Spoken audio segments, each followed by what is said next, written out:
De 19 ans, elle a mis fin à ses jours hier en direct dans une vidéo diffusée sur l'application Periscope.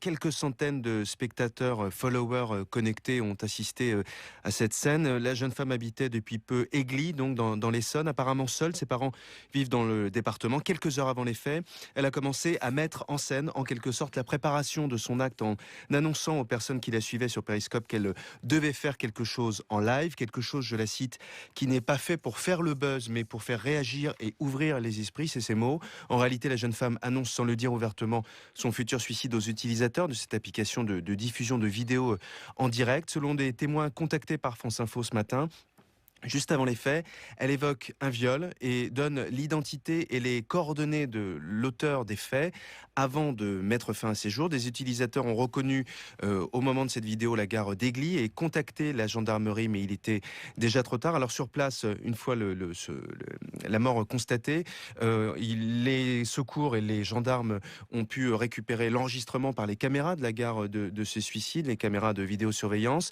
et également saisi le téléphone de la jeune femme. C'est désormais le parquet d'Évry et la brigade territoriale de gendarmerie d'Aigli qui sont saisis des faits.